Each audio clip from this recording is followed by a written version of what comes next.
I became an outsider after my mom remarried. Then they disowned me and cut me off the will. When I thought I could finally rebuild my life, an inheritance from a distant relative brought me back to them.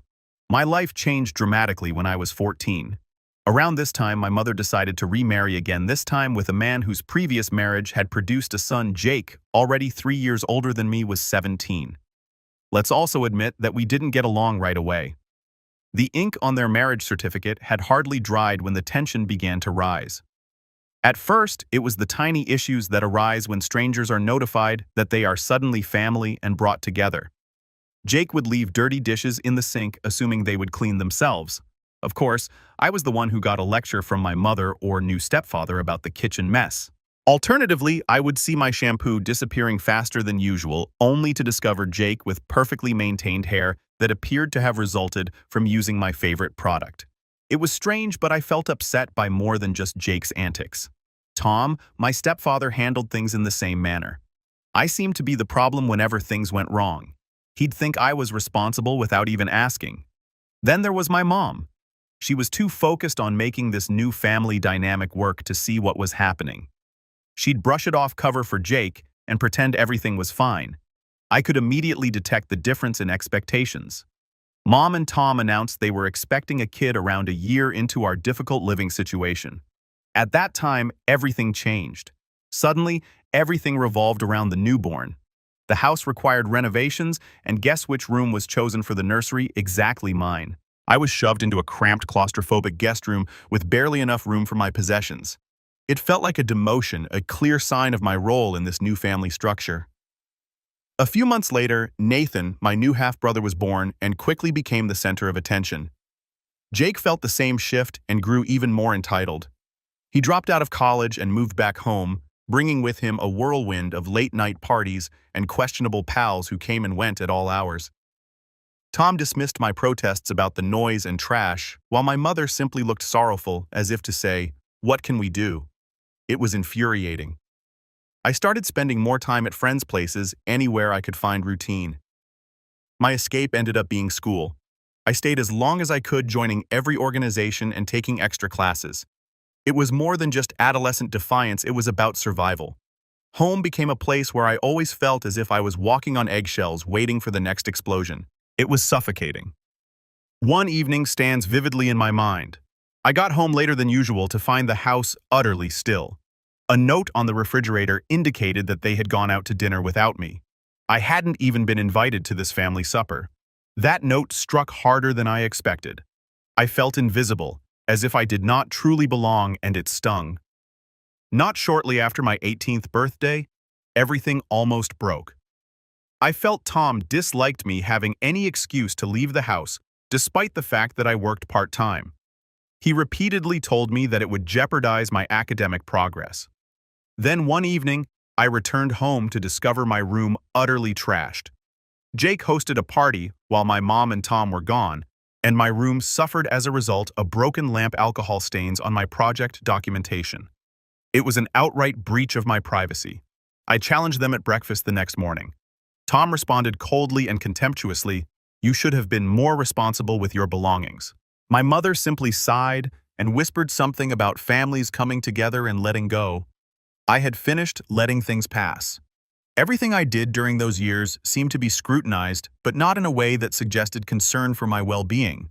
Rather, it appeared like they were waiting for me to make a mistake so they could blame me. Jake, who had turned into a professional couch potato, appeared to get away with it all, although Nathan, my tiny half-brother, was still a child. The amount of coddling he received revealed who the favorite was. I remember one time when I was working on a large science project that I found really interesting. Even at home, working on it was nearly impossible. I desired silence, so I set up a workstation in the corner of the living room. It felt like I was trying to build something delicate in the heart of Times Square. I eventually had enough. Jake would play loud music, Nathan would run about shouting, and Tom would complain about how my project was taking up too much space or making a mess. After packing, I went to see a buddy whose parents allowed me to work in their tranquil dining room. For the first time in what felt like forever, I was able to concentrate. That was when I realized how odd my home life had become. My friend said, "You're always welcome here." The invitation was easy, yet it meant everything to me. For me, Home was just a place I couldn't wait to leave. Home is supposed to be a secure refuge, yet every hour away from it helped me breathe a little easier. I started working extra shifts at my job. Of course, Tom didn't like it. He frequently mentioned my job as a distraction from school, but I knew why he disliked it. I wasn't around as much for him to critique. As I accumulated more money, the thought of moving out began to form in my head, but I realized it would not be easy. My mother and Tom were unable to deal with the situation. The more I thought about it, the more it seemed like the only option to regain control of my life. I was a ball of worry the day I decided to inform them I was leaving. I discovered a basic, yet fairly priced apartment near my campus. From my part-time employment, I had saved enough to cover the first 3 months' rent. It wasn't a lot, but it was mine. The prospect of having my own life and space kept me focused. One evening after dinner, I seated Tom and Mom at the kitchen table with my heart pumping. I attempted to keep my voice calm. I looked them in the eyes and said, "I'm moving out." The room became silent, and I could feel the tension mounting. You could have heard a pin drop. Tom was the first to reply. He smiled, shook his head, and said, as if I had told him the most stupid thing imaginable, "You think you're ready to live on your own just because of your age?"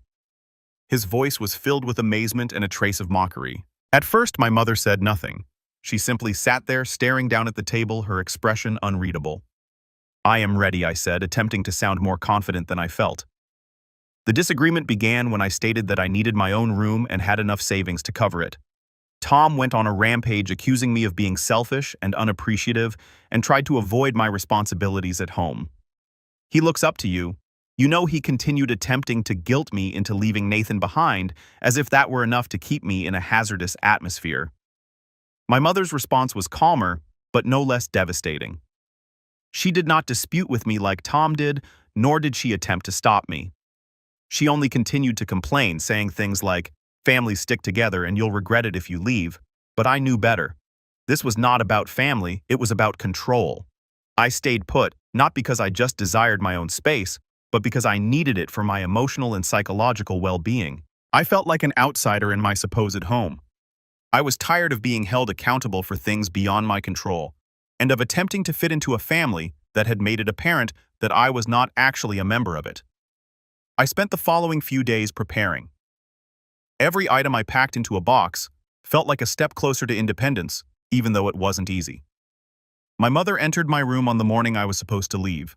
I braced myself for another battle, but it never happened. Instead, she helped me pack discreetly. Our conversation was brief. She asked whether I needed extra boxes or offered to donate old utensils. We both appeared to be avoiding the actual concerns, making light talk to avoid admitting that this was the end of something.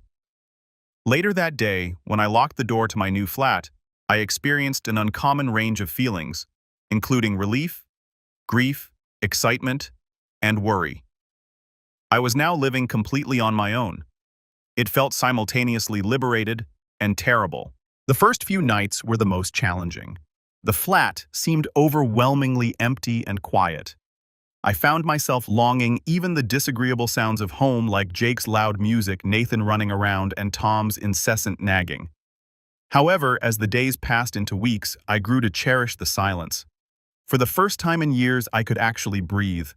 I no longer had to tiptoe around the house worrying about Tom's mood swings or whether Jake had hosted another party. I could come and go as I liked, eat when I wanted, and sleep uninterrupted. It seemed like I was finally discovering who I was beyond the insanity of my family, a new type of freedom. Life rapidly found its groove. I balanced work, education, and maintaining my modest apartment. It was not flashy, but it was mine. My connection with my mother and Tom improved slightly after I moved out of their house. I kept my distance but saw them sometimes, which made things easier. Then unexpectedly, I received a call from my mother. Her speech was muted and more light than normal. "Tom was thinking about his will," she added, simply as if discussing the weather. "He wants to make sure everything is in order." I reacted hesitantly, not sure where this was going. After a pause, she said, "He has decided to include Jake and Nathan, but not you, because they are his biological children. He believes it is more rational." There it was. It stings. Although I hadn't expected much from Tom, seeing it stated so bluntly hurt me harder than I anticipated. It wasn't about the money, but about the message, the reminder that despite all these years, I was still not regarded as a member of the family. I forced myself to answer neutrally, "I understand." Mom, maybe sensing the hurt, hastily attempted to ease the impact. "You understand this is just legal things. It doesn't impact our feelings for you, right?" Even if I didn't believe her, I allowed the conversation to divert to other issues, but the harm was already done. That night, I laid in bed, staring at the ceiling with that familiar sense of not belonging gnawing at me. Part of me wanted to confront Tom, demand an explanation, or simply tell him how deeply it hurt. However, another part of me questioned the point. For years, that family had not felt like a part of me, so why should it matter now? I ultimately decided to back off. I reduced my visits, stayed busy with school and work, and spent more time cultivating relationships with people who actually appreciated me. Friends, instructors, and coworkers who loved me for who I was, not for what I could contribute, or because we had once shared a home. These were the individuals that mattered. The anguish from Tom's will and years of feeling like an outsider began to recede. It wasn't an overnight metamorphosis, but the hatred subsided, though it would occasionally boil up, especially at family events when I saw Jake and Nathan relishing in the spotlight. I began to realize that some things were beyond my control. I started establishing my own family and sense of belonging. A few months later, Tom recovered from his health scare, and their lives resumed to normal. Then came the actual test. I was invited to a family dinner to celebrate Tom's recovery. I went out of responsibility rather than choice. The evening was just as awkward as I expected. Tom talked about his recuperation, everyone gushed about Nathan's newest academic accomplishments, and Jake boasted about a new job he had suddenly landed. I sat there relatively silent, and it was painfully obvious that I was the odd one out. However, this time it stung less. I had come to terms with my status in the family. I was the outsider. Yet there were individuals in my life that cared for me for myself, not because of family obligation or shared DNA. I made an excuse about an early start and went after dinner. As I drove home, I felt a weight lifted from my shoulders. "I'm good," I told myself really well. I dealt with the emotional impact, faced the truth of my situation, and emerged stronger and more confident in myself than ever before. For the first time in years, I felt peaceful. But life had another surprise in store. Just when I thought I had finally achieved some calm and routine, everything turned upside down again.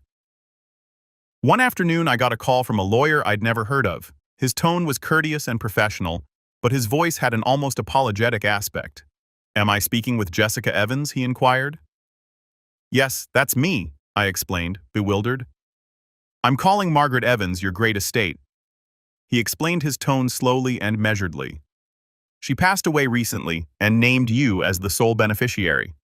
For a little period, I fell silent. I couldn't recall Aunt Margaret.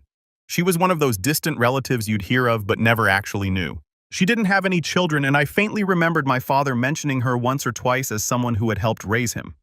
I hadn't seen her in years, possibly since I was a tiny child, and now I'm being informed she's left everything to me. "I'm sorry for your loss," the lawyer said, breaking the stillness. "She was a remarkable woman." Still absorbing his remarks, I blurted out a thank you, then half expecting it to be something simple, perhaps an old house or a few family heirlooms. I inquired exactly what did she leave behind. "Your great-aunt was quite well off," he said. "Over the years, she made some excellent investments.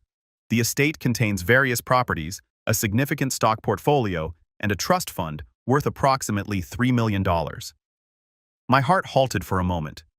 I sat there gripping my phone thinking, why me? We weren't very close.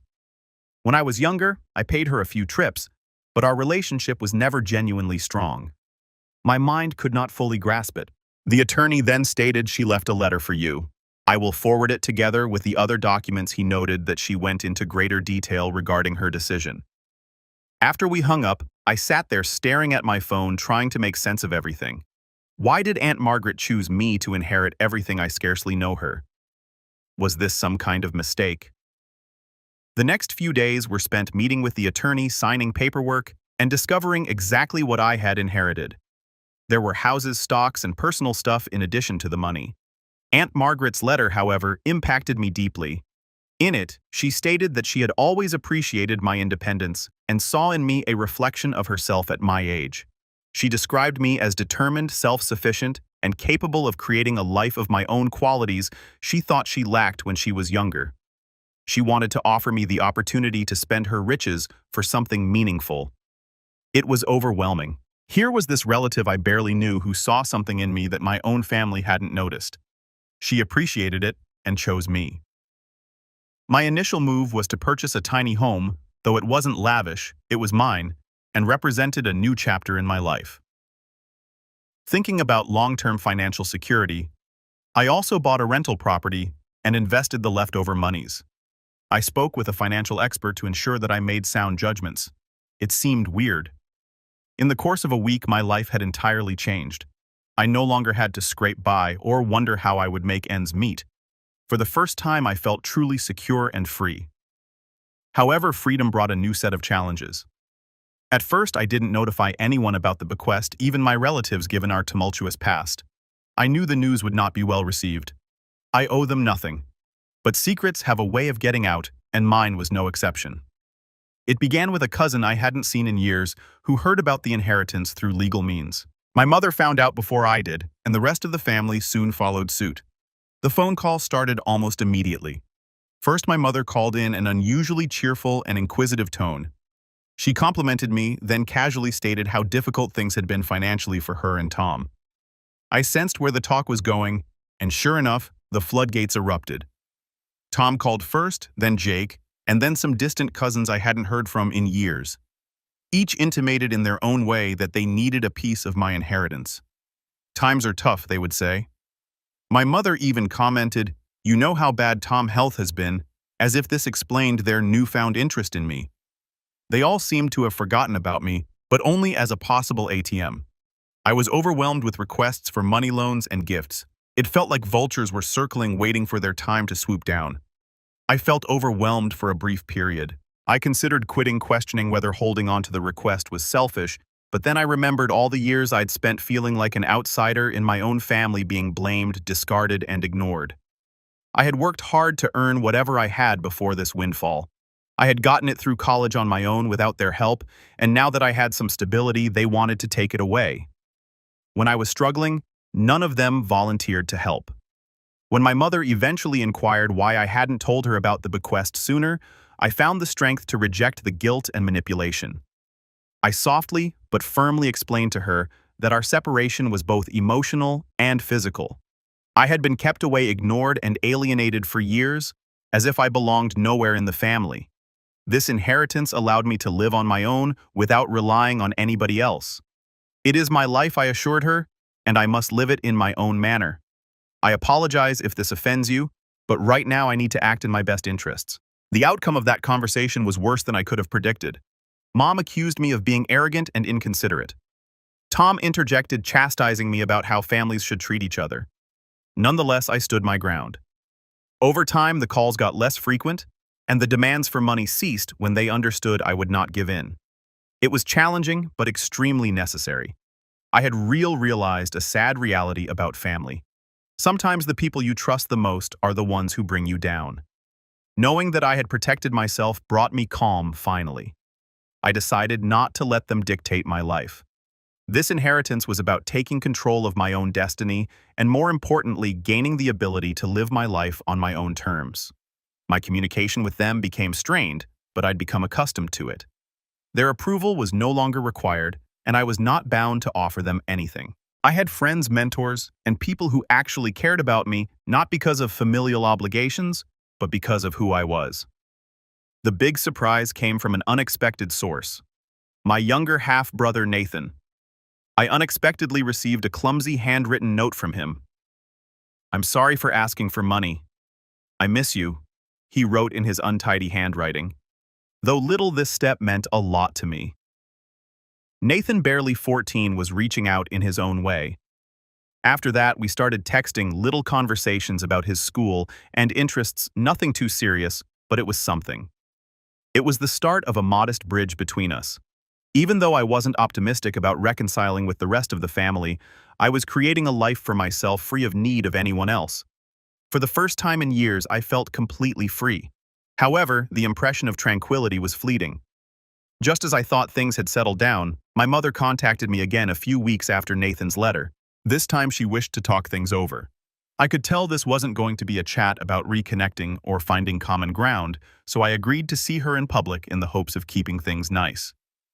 We met at a nearby cafe, and the vibe was unsettling from the start. She rarely inquired about my life or how I was doing. Instead, she got right into how difficult things had been financially since Tom's health crisis, and how Nathan's private school fees were stacking up. I sat there listening, feeling like an outsider in her list of troubles.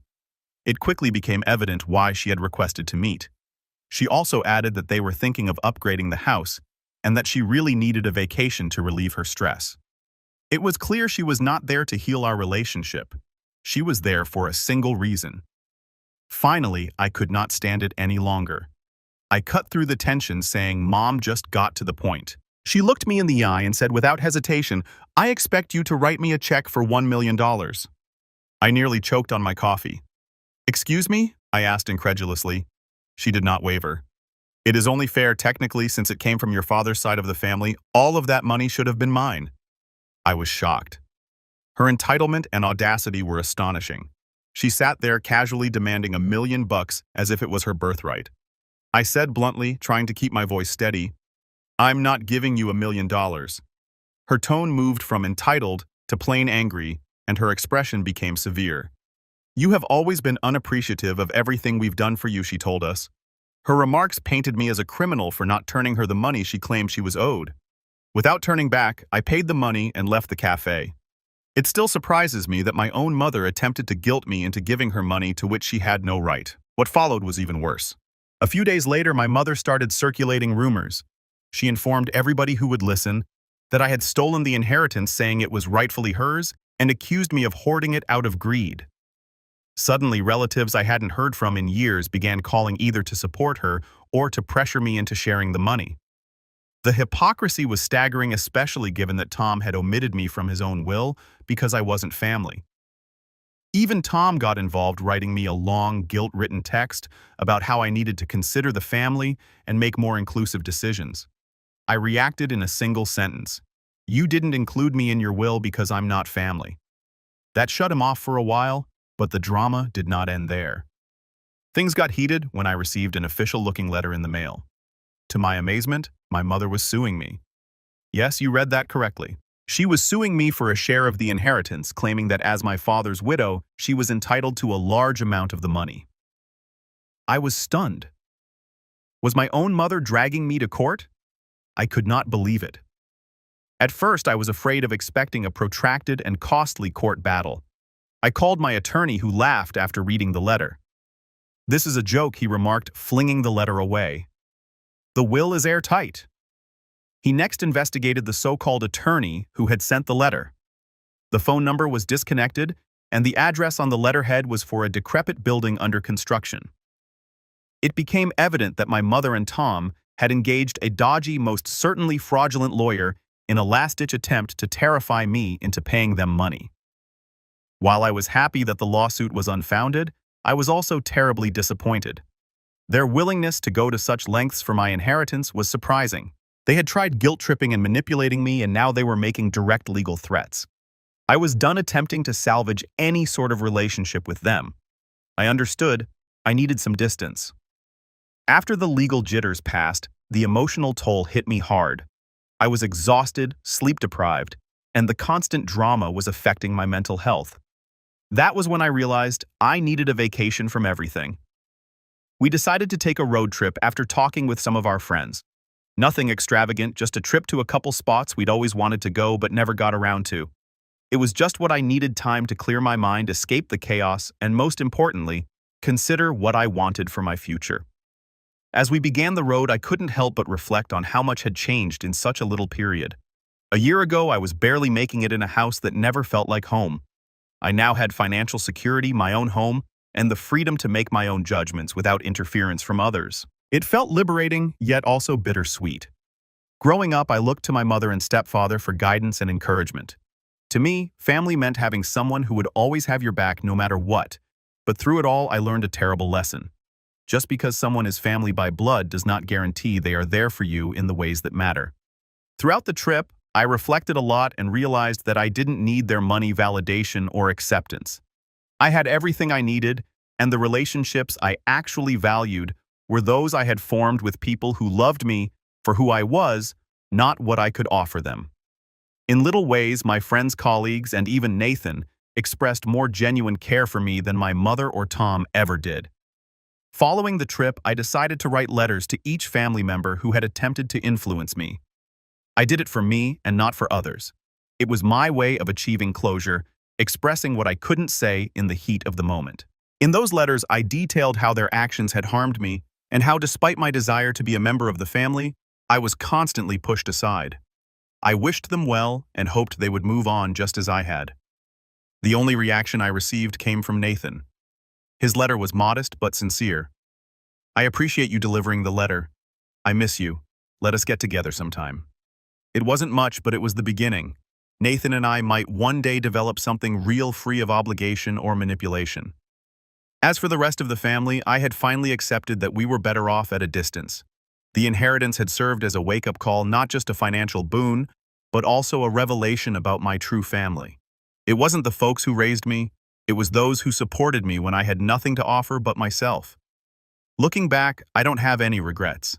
I stayed firm, safeguarded my future, and found peace by letting go of the poisonous connections that had been holding me back. Life has a peculiar way of teaching us what is actually essential, and I'm glad for that, no matter how harsh the lessons were. Sitting in my own home surrounded by people who feel more like family than my actual relatives ever did, I know I'm precisely where I should be.